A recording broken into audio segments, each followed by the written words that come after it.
요한복음 1장 14절 다 같이 읽겠습니다.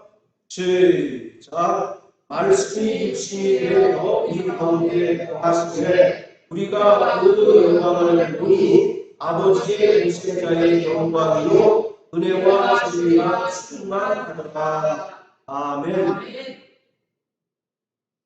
요한복음은 AD 70년 로마에 의해서 예루살렘 성전이 파괴된 역사적 배경하에서 기록되었습니다.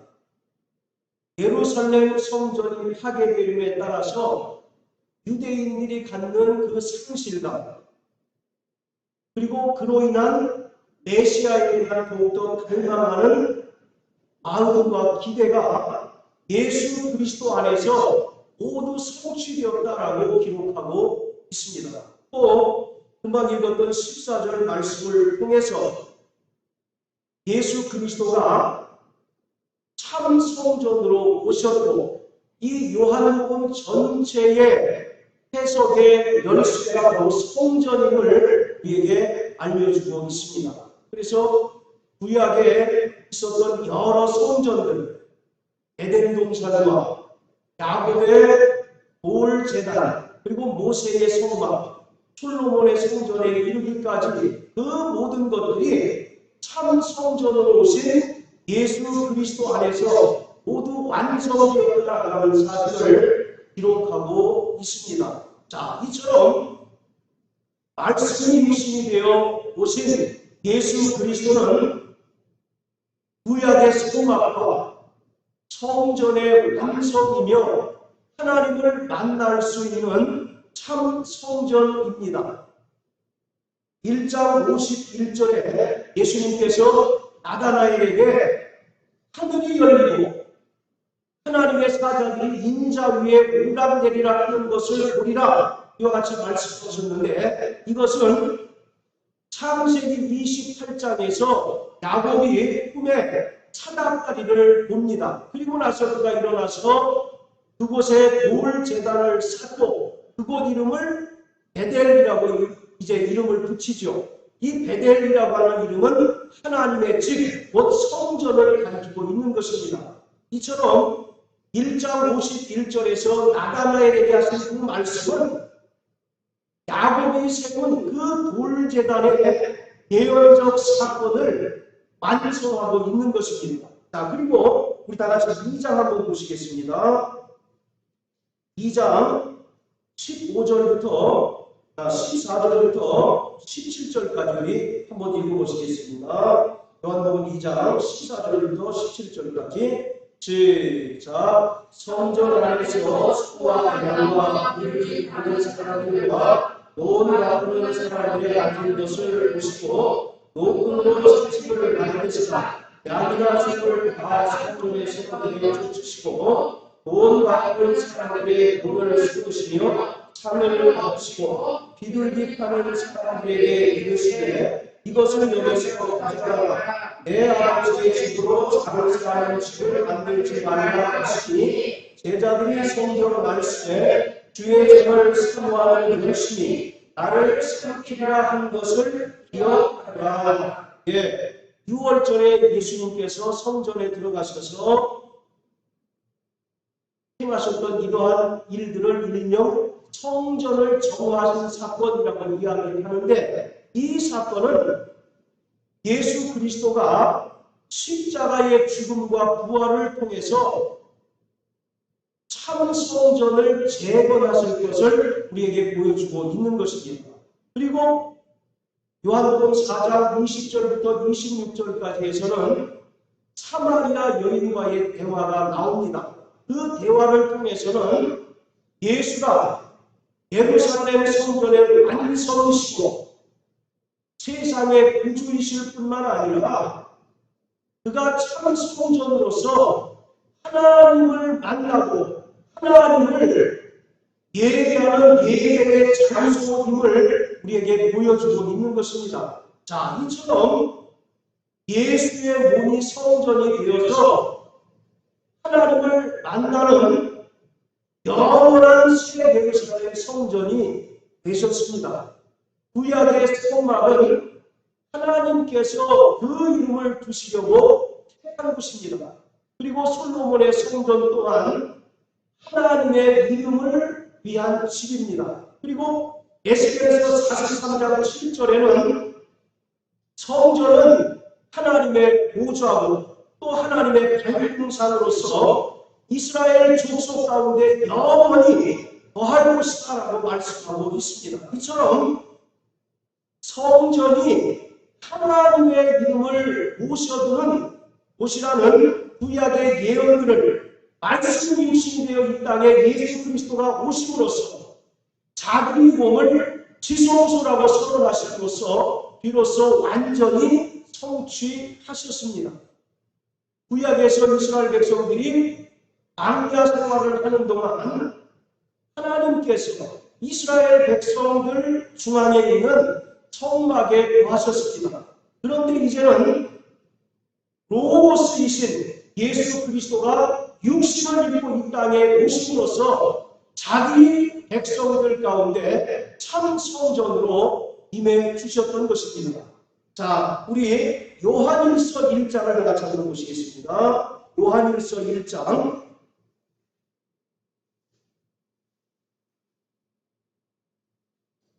자, 다 같이 읽겠습니다. 시작. 태초부터 있는 생명의 말씀에 관하여는 우리가 들은 바요, 눈으로 본 바요, 주목하고 우리 손으로 만진 바라. 자, 태초부터 있는 생명의 말씀이라고 하는 단어에 단수로 1번이 되어 있습니다. 그 밑에 뭐라고 번역되어 있습니까? 로고스라고 이렇게 되어 있어요. 자, 또 요한복음 1장으로 다시 돌아가서요. 우리 요한 형제 1장 1절 한번 읽어주세요.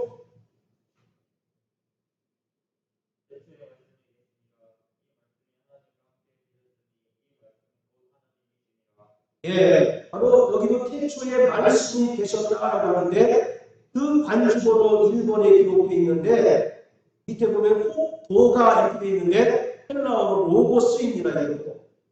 이 말씀을 일반적으로 말씀 그러니까 대단히 혼동하기 쉬운데 차라리 로고스라고 이렇게 번역해놨으면 우리가 훨씬 이해하기 쉬웠을 것입니다.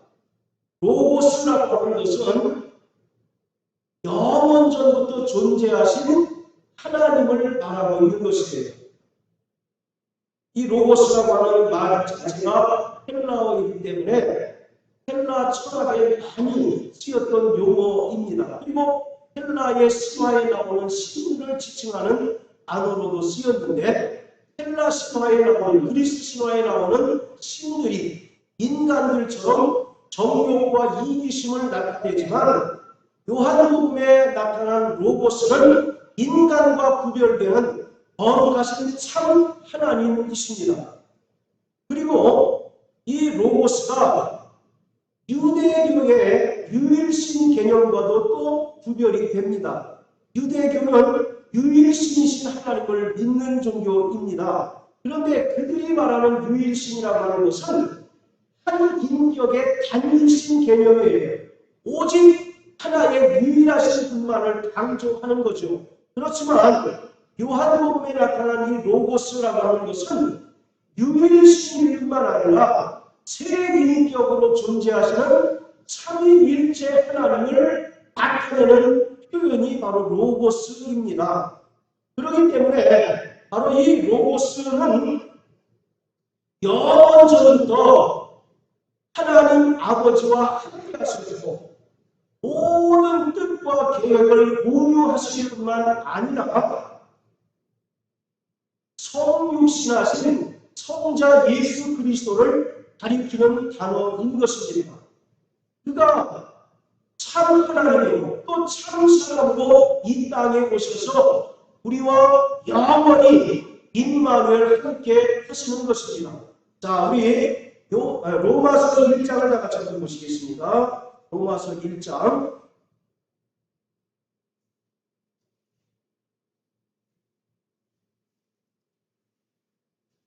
자, 3절, 4절을 한번 읽어보시겠습니다. 시작. 이 아들로 말하면 육신으로는 다윗의 혈통에서 나셨고 성결의 영으로는 죽은 가운데서 부활하여 능력으로 하나님의 아들로 인정되셨으니 곧 우리 주 예수 그리스도시라. 자, 사도 바울이 로마서 1장 3절과 4절에서 말씀하고 있는 것은 예수 그리스도는 참 하나님이시라는 것입니다. 뿐만 아니라 다윗의 혈통에서 나신 참 사람이심을 우리에게 말씀하고 있는 거예요.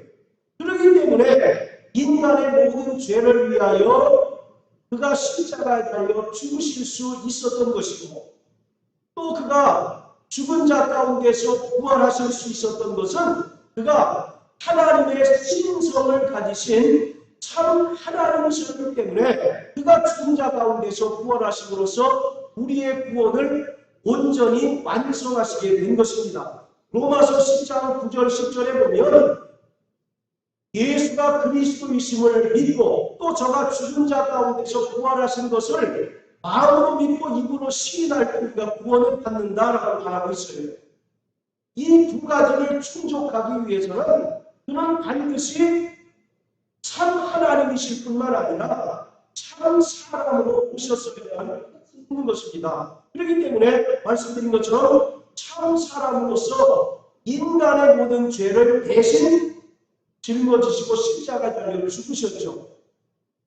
그러나 그는 참 하나님이시기도 하시기 때문에 죽은 자 가운데서 3일 만에 부활하셔서 하늘 보좌에 올라가셨습니다. 그래서 4절에 보면 성결의 영이라고 하는 말은 성령을 지칭하는 말이 아니라 하나님의 거룩한 신성, 즉 그가 참 하나님이시다라고 하는 것을 우리에게 보여주고 있는 것입니다. 자, 이처럼 요한복음에 나타난 로고스는 참 하나님이시고 또 참 사람으로서 우리와 영원히 임마누엘 하시는 예수 그리스도를 가리키고 있는 것입니다. 자, 다시 요한복음 1장 14절로 다시 돌아가세요. 자, 우리 요한복음 1장 14절을 한번 읽어보십니다. 시작. 말씀이 육신이 되어 우리 가운데 거하시되 우리가 그 영광을 보니 아버지의 독생자의 영광으로 은혜와 진리가 충만하더라. 즉 로고스가 육신이 되어서 우리 가운데 거하셨다라고 말합니다. 그런데 여기서 거하셨다라고 하는 말은 장막을 치다 또 성막을 짓다라고 하는 그런 의미입니다. 그렇기 때문에 이 말씀은 예수 그리스도가 성육신하신 그 역사적인 사실을 입증할 뿐만 아니라 그가 이 땅에 참 성전으로 오셨다는 것을 우리에게 말하고 있는 것입니다. 하나님의 구원 계획에서 구약에 있었던 여러 성전들, 모세의 성막이나 또 솔로몬의 예루살렘 성전이 하나님의 구원과 또 하나님의 임재를 상징하는 표징이라고 한다면 참 성전으로 오신 예수 그리스도는 하나님의 구원과 또 우리와 영원히 함께하시겠다는 그 약속을 완벽하게 성취하신 분이라고 하는 것입니다. 창세기에서 인간이 하나님께 범죄하기 전에는 하나님께서 에덴 동산에서 인간과 만나시고 인간과 대화하시고 인간과 교제를 하셨습니다. 그런데 인간이 하나님께 죄를 범하고 타락함으로써 하나님과 원수가 되었고 그 결과 에덴 동산에서 추방을 당했습니다. 에덴 동산에서의 추방이 어떤 의미냐면 인간에게 있어서 영적인 사망을 초래한 중대한 사건이라고 하는 것입니다.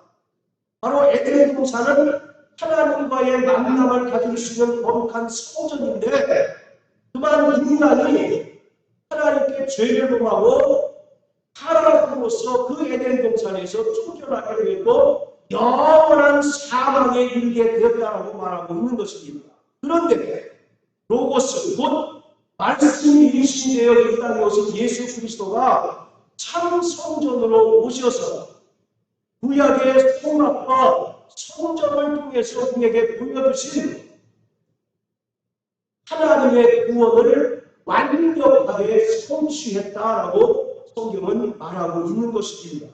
자, 그렇다면 왜 로고스 곧 말씀이신 하나님께서 이 땅에 육체로 오셨어야만 했을까요? 죄를 범한 모든 인간이 하나님의 은혜를 통해서 구원받고 또 영적으로 거듭나야 됨에도 불구하고 죄로 인하여 마귀의 종로를 타기 때문에 오직 죄의 문제를 해결하고 또 인간을 참으로 영적으로 거듭나게 하실 수 있는 분은 말씀이 되어 참성전으로 우리에게 임하신 예수 그리스도밖에 없다라고 하는 것입니다. 그래서 요한복음 1장 29절 또 36절에 보면 침례 요한은 예수님을 가리켜 뭐라고 얘기합니까? 보라, 세상 죄를 지고 가는 하나님의 어린 양이시다라고 말합니다. 히브리서 10장 4절에서 구약의 성막에서 제물로 드렸던 황수와 염소의 피가 인간의 죄를 능히 없이 하지 못함으로 하나님과 인간 사이에 화목제물이 되셨던 예수 그리스도가 하나님의 어린 양으로 오셨다는 것입니다. 하나님의 어린 양이라고 하는 표현은 온 세상의 죄를 짊어지고 감당하시고 십자가에 달려 죽으시는 예수의 바로 십자가 사건, 또 예수 그리스도의 보혈을 우리에게 말씀하고 있습니다. 고린도전서 5장 7절에 보면 6월절 양 곧 우리 주 예수 그리스도가 희생이 되셨다라고 말하고 있어요. 출애굽 때에 이스라엘 백성에게 하나님께서 모세를 통하여 명령하시기를 1년 된 순양을 잡아서 문설주와 좌우 인방에 바르라. 그리하면 내가 그 길을 볼 때에 넘어가라고 말씀하셨던 것처럼 온 세상의 죄를 위하여 하나님의 어린 양으로 예수 그리스도가 이 땅에 오셔서 십자가에 달리심으로 피를 흘리셨고 그 피가 인간의 모든 죄를 속량하시고 인간의 모든 죄를 대속해 주신 것입니다. 그래서 그는 반드시 육체를 입고 이 땅에 오셔서 인간을 위하여 대신 죽으셔야 했던 것입니다. 뿐만 아니라 요한복음 1장 12절 13절의 말씀을 통해서 세상에 빛으로 오신 예수 그리스도를 믿고 영접하는 자들에게는 하나님의 자녀가 되는 권세를 우리에게 허락해 주셨습니다. 하나님의 문제를 상징하는 구약의 성막이 하나님의 백성들을 약속의 땅으로 인도하셨듯이 참 성전으로 오신 예수 그리스도만이 우리를 영원한 안식과 영원한 하나님의 나라로 인도하시는 분이십니다. 그래서 요한복음 14장 6절에 보면 내가 길이요 진리요 생명이니 나로 말미암지 않고는 아버지께로 갈 자가 없다라고 이와 같이 말씀하고 있습니다. 성전의 완성이신 예수 그리스도는 그의 영광을 보고 믿는 자들에게 바로 구원과 하나님의 나라를 우리에게 상속시켜 주셨던 것입니다. 할렐루야. 자, 우리 요한복음 4장을 같이 보시겠습니다. 자, 요한복음 4장 20절부터 26절까지 다 같이 읽겠습니다. 시작. 우리 조상들은 이 산에서 예배하였는데 당신들의 말은 예배할 것이 예루살렘에 있다 하더이다. 예수께서 가라사대 여자여 내 말을 믿으라. 이 산에서도 말고 예루살렘에서도 말고 너희가 아버지께 예배할 때가 이르리라. 너희는 알지 못하는 것을 예배하고 우리는 아는 것을 예배하니 이는 구원이 유대인에게서 나느니라. 아버지께 참으로 예배하는 자들은 신령과 진정으로 예배할 때가 오나니 곧 이때라. 아버지께서는 그렇게 자기에게 예배하는 자들을 찾으시느니라. 하나님은 영이시니 예배하는 자가 신령과 진정으로 예배할지니라. 여자가 가로되 메시아도 그리스도시라 하는 이가 오실 줄을 내가 아노니 그가 오시면 모든 것을 그에게 보았으니라. 예수께서 이르시되 내가 말하는 내가 그리라 하시니라. 아멘. 예수님께서 사마리아 여인과 대화를 나누시는데 그 대화의 주된 내용이 무엇입니까? 어디서 하나님께 예배를 드려야 되는 것이 적합한가? 라고 하는 그러한 내용 아니겠습니까? 솔로몬이 예루살렘 성전을 짓고 난 이후에 하나님께서 솔로몬에게 나타나셔가지고 그에게 말씀하십니다. 솔로몬아, 내가 다윗과 같이 너희의 부친 다윗과 같이 겸손해서 끝까지 하나님을 경외하면 너희의 그 왕권이 영원히 지속될 것이다. 그러나 내가 하나님의 율법을 불순종하고 우상을 숭배하게 되면 하나님께서 이스라엘을 불로 갈라버리시겠다라고 말씀하고 있습니다. 그런데 여러분들 잘 아시는 것처럼 솔로몬의 그 말년에 노년에 무려 그 부인을 1000명이나 일으키지 않습니까? 그리고 그 이방 여인들을 통해서 이방의 각종 우상들이 예루살렘에 이스라엘에 들어오게 됩니다. 그래서 하나님께서 솔로몬에게 경고하실 대로 이스라엘이 북이스라엘과 남유다로 둘로 나뉘게 됩니다. 그 솔로몬의 아들인 르호보암 때에 북이스라엘과 남유다로 나뉘게 되는데 이 각각 나누는 것이 중요한 것이 아니라 이 두 나라로 나뉜 다음에 각각 하나님을 예배하는 예배의 처소가 서로 달라졌습니다. 남유다는 당연히 예루살렘 성전에서 하나님을 예배했지만 북쪽으로 올라간 그 10개의 지파는 사마리아, 그 중에서도 그리심이라고 하는 그 산에서 하나님을 섬겼습니다. 바로 그 내용을 배경으로 지금 사마리아 여인과 예수님이 대화를 나누고 있는 거예요. 자, 그래서 20절에 보면 우리의 조상들은 이 산에서 예배해야 되는데 당신의 말은 예배할 곳이 예루살렘에 있다 하더이다 라고 얘기합니다. 여기서 이 산이 구체적으로 어떤 산을 가리킵니까? 그리심 산을 이야기하고 있는 거예요. 그들의 숙소인 사마리아에 그리심이라고 하는 산이 있는데 그 산에 올라가서 북이스라엘 사람들은 하나님을 예배했습니다. 반면에 남유다의 택한 자들은 예루살렘 성전에서 이제 예배했던 거죠. 그것에 대한 이제 예수님과 사마리아 여인과의 대화입니다. 그런데 예수님께서 뭐라고 말씀하십니까? 21절에 보면 여자여 내 말을 믿으라. 이 산에서도 말고 예루살렘에서도 말고 너희가 아버지께 예배할 때가 이르리라 이렇게 얘기합니다. 이 말은 하나님께 대하여 드리는 예배가 어떤 일정한 장소에 얽매이지 않는 때가 온다는 얘기입니다. 그때가 바로 예수 그리스도가 참 성전으로 오신 이때라고 이야기하고 있는 거예요.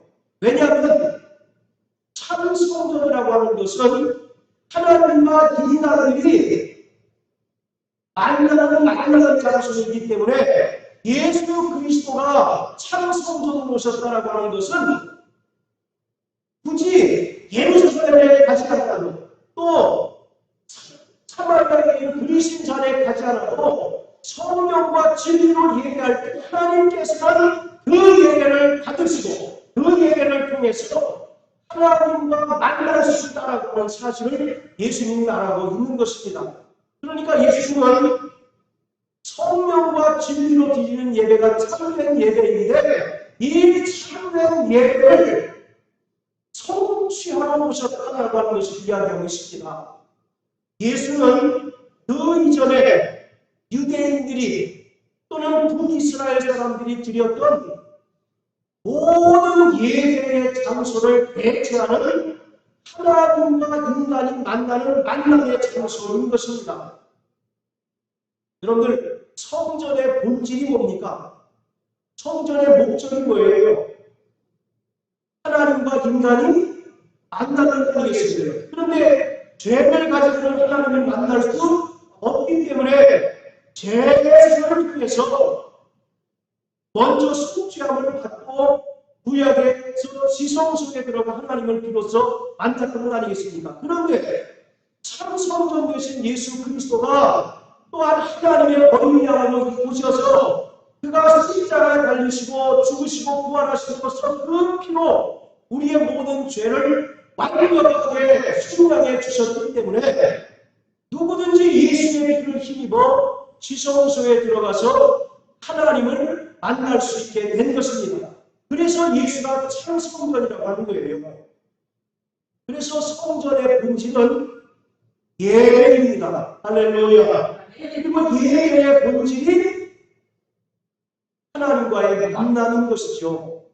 따라서 우리 성도들의 신앙생활의 본질은 종교의식에 참여하는 것이 아니라 예수 그리스도를 아는 것 그 자체를 이어야 한다는 것입니다. 오늘 많은 그리스도인들이 주일에 정해진 요 시간에 종교의식 또는 예배의식에 참여함으로 인해서 내가 하나님께 대한 어떤 종교적 의무를 다해내려고 하는 경우가 대단히 많습니다. 그러나 성경은 분명히 말하기를 호세아서 6장 6절을 통해서 하나님께서는 인애를 원하시고 제사를 원치 않으시고 또 번제보다 하나님을 아는 것을 원하신다라고 말하고 있습니다. 자, 우리 한번 구약성경 호세아서 6장을 한번 같이 보세요. 호세아서 6장 6절.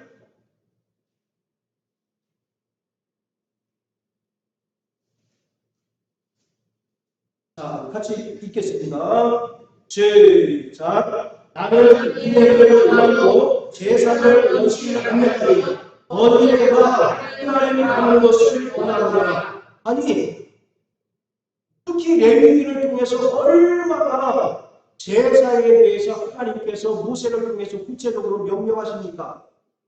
그리고 이스라엘이 그 율법에 규정한 대로 얼마나 열심히 여러 가지 복잡한 절차가 있는 제사를 충실하게 드립니까? 그런데 하나님께서 지금 뭐라고 말씀하십니까? 인애를 원하고 제사를 원하는데요. 그리고 번제가 하나님 아는 것을 원한다라고 말합니다. 이게 무슨 말일까요?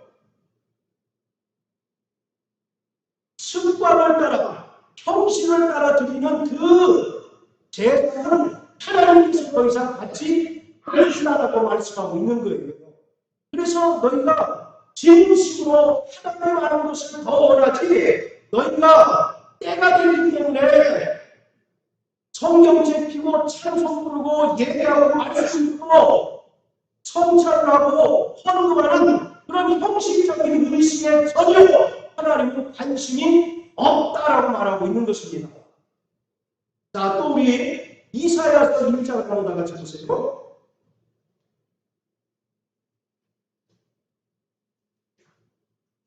이사야 1장 11절부터 15절까지 우리 김 집사님 한번 읽어주십시오.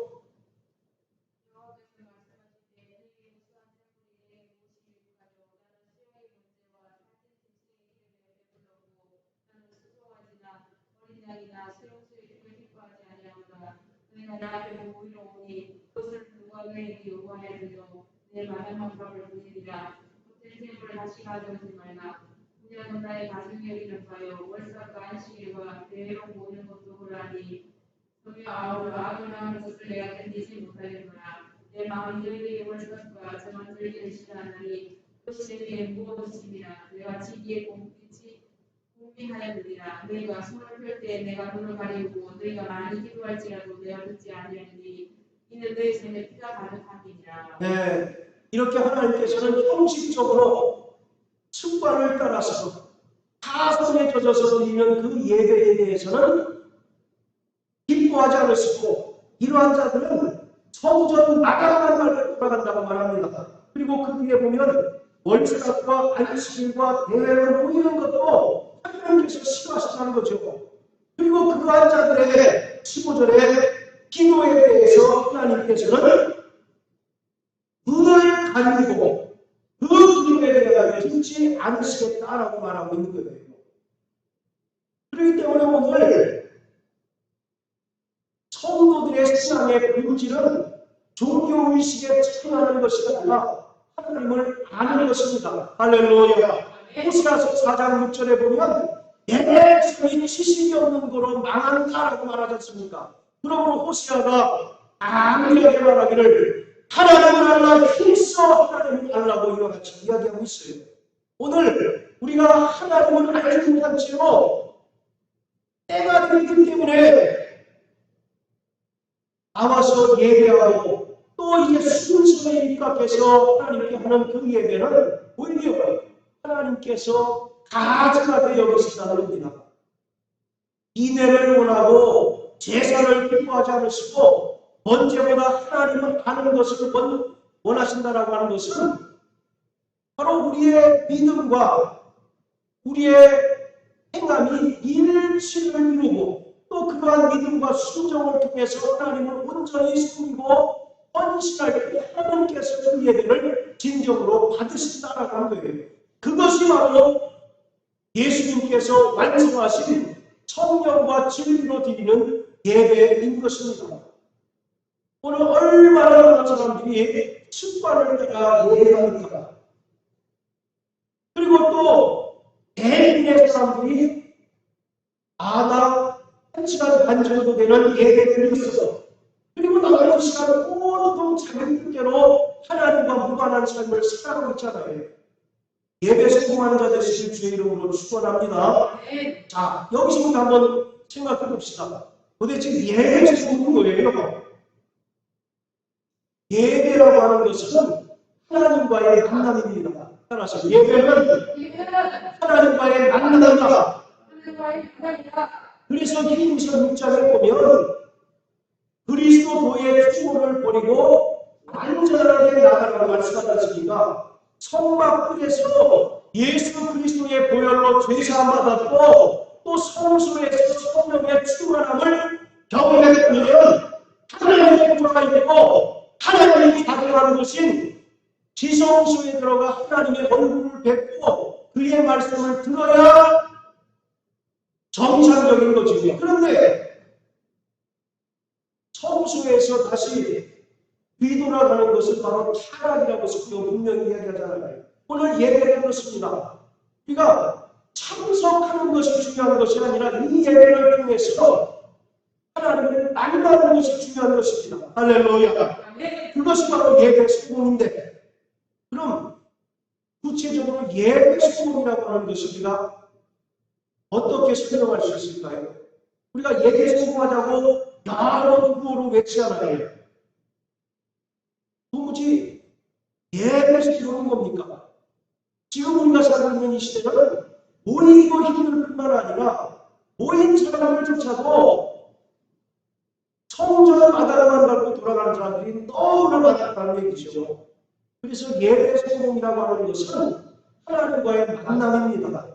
그리고 예배 성공의 결과로 우리의 삶이 변화되어야 그것이 진정 예배 성공이에요.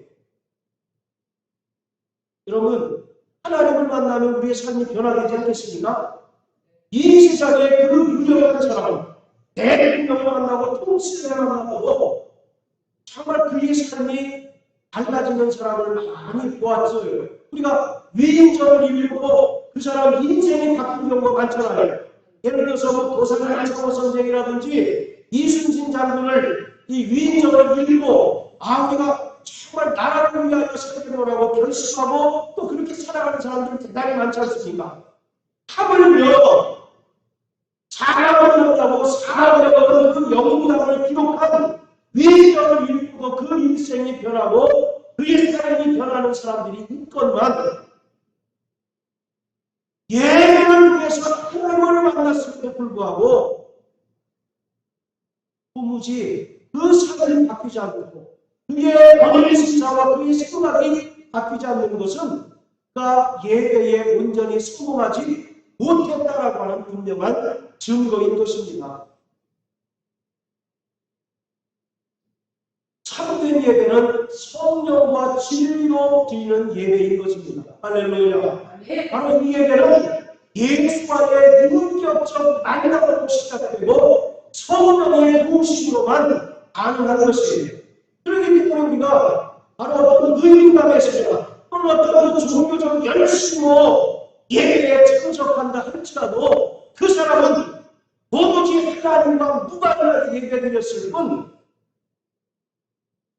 하나님께 전혀 영광을 돌리지 못했을 뿐만 아니라 하나님을 뵙는 예배의 본질에 한참 못 미치는 그러한 예배, 제사를 드렸다고 하는 거죠. 구약의 제사가 오늘 신약의 예배인 것을 믿으시기 주의 이름으로 축원합니다. 그 구약의 모든 제사를 형상화하는 것이 우리가 드리는 신약의 예배입니다. 이 모든 순서 하나하나가 아무렇게나 만들어진 것이 아니라 구약 제사의 그 일정한 형식 또는 절차들을 형상화해서 만든 것이 바로 신약의 예배인 거죠. 한 가지 뭐가 빠졌습니까? 짐승을 잡는 절차가 빠졌죠. 방금 여러분 매주 오실 때마다 짐승을 가져오셔야 돼요. 양을 가져오셔야 되고 또 형편이 어려우신 분들은 비둘기를 이제 가져가야 되죠. 그렇죠? 바로 그 모든 대속의 절차를 누가 대신 담당해 주셨습니까? 예수 그리스도가 하나님의 어린 양이 되셔서 이 땅에 오셔서 담당해 주셨기 때문에 우리는 예수의 피를 힘입어 주 앞에 나와서 하나님의 지성소에 들어가 하나님의 얼굴을 뵙고 하나님의 말씀을 듣는 것이 바로 신약의 예배인 것입니다. 그래서 우리 신약의 예배는 어떤 일정한 장소에 구애받지 않아요. 만약에 특정한 장소에 대해서 얘기해야 된다고 하면 지금 모든 사람이 다 짐 싸가지고 매주마다 예루살렘으로 가야 될 겁니다. 그러나 우리 안에 누굴 모시고 계십니까? 우리 안에 누가 계시고요? 바로 창세전도에서는 예수가 계시기 때문에 우리는 그 예수 안에서 성령과 진리로 하나님과 관계를 맺고 하나님과 만나는 거룩한 예배를 드리게 되는 거예요. 그리고 이렇게 예배에 성공한 자들은 그의 삶이 반드시 바뀌게 되어 있습니다. 예배에서 가장 중요한 순서가 뭘까요? 어떤 분들은 설교가 가장 중요한 부분이다라고 이렇게 생각하기 쉬워요. 그렇습니까?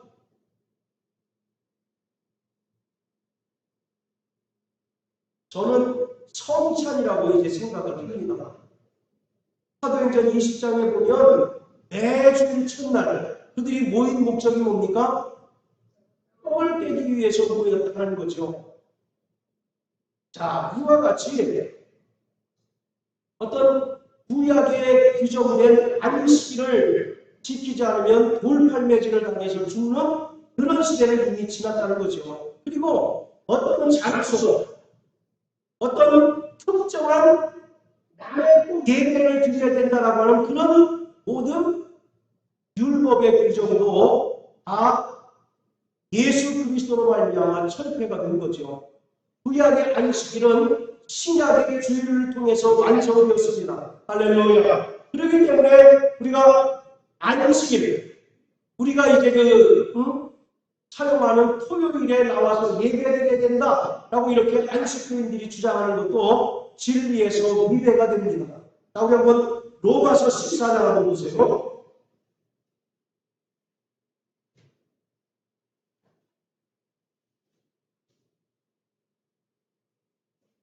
로마서 14장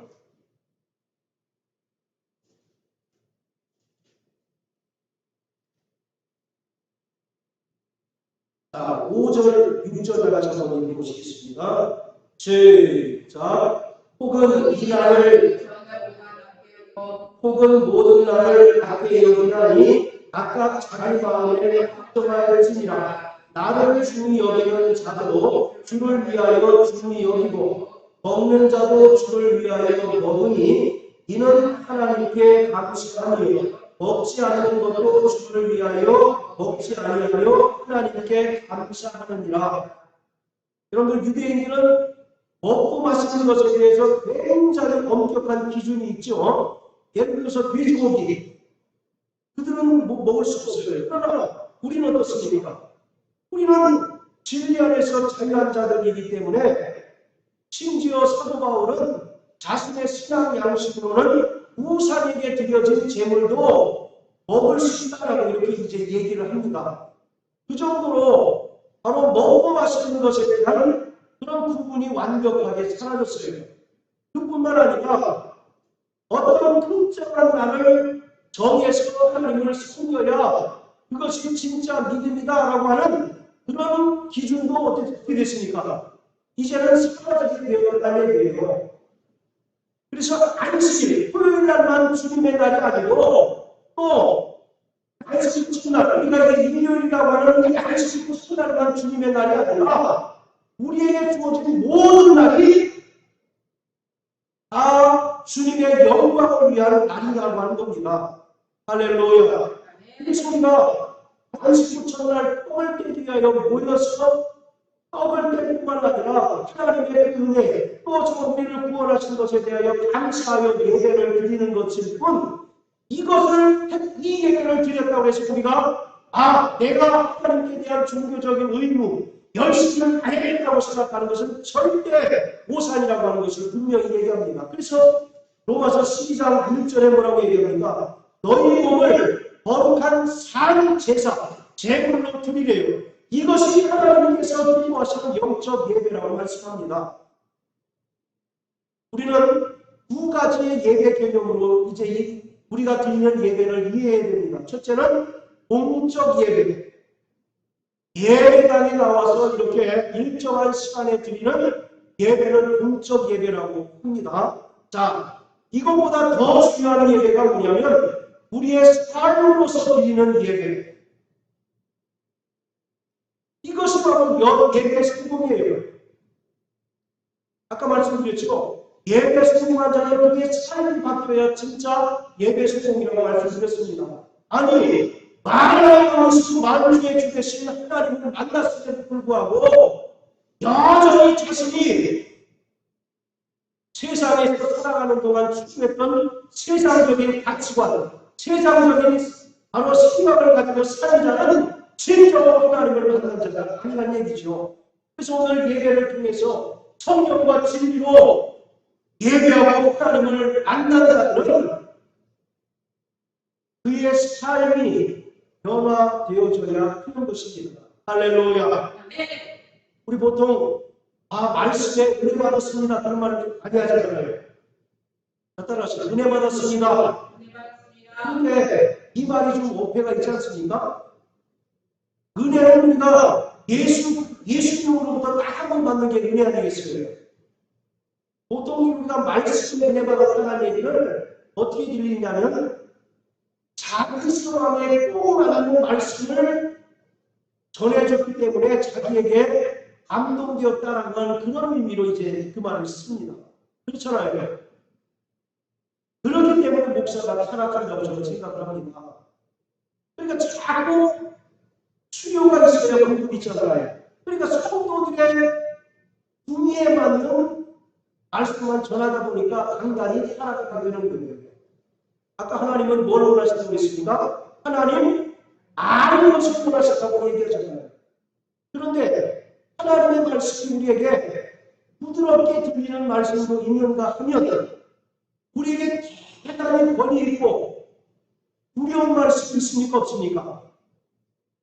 어떤 말씀이 더 많아요? 우리에게 부드럽게 다가오는 말씀, 부드럽게 들려지는 말씀이 더 많은 비중을 차지하는가 하면 대단히 두렵고 떨리는 말씀이 더 많습니다. 여러분 어떻습니까? 그 요한복음에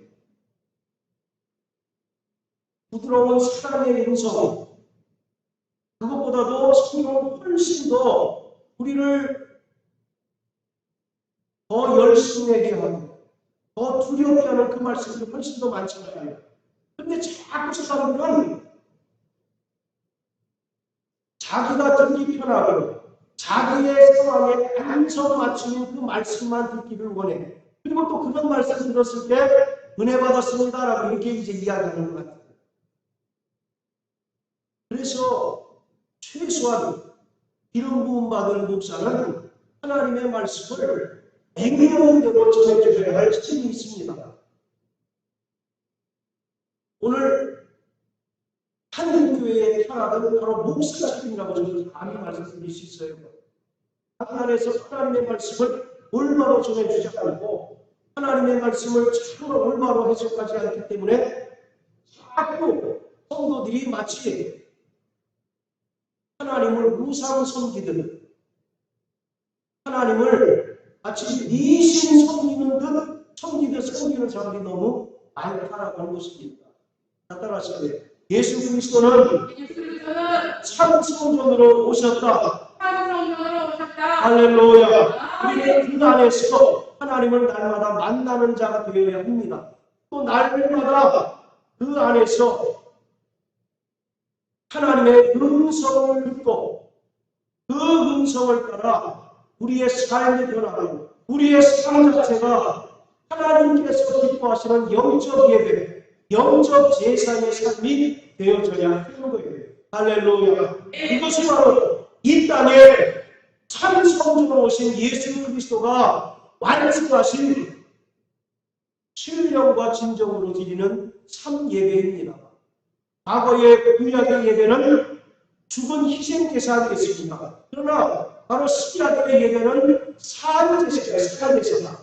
성령과 진리로 드리는 바로 산제사인 것입니다. 그러므로 사랑하는 성도 여러분, 정말 날마다 예배에 성공한 자 되시기를 주의 이름으로 축원합니다. 그리고 또 우리의 삶이 하나님께서 기뻐하시는 영적 예배의 삶을 살아가는 저와 여러분 되시기를 예수님으로 축복합니다.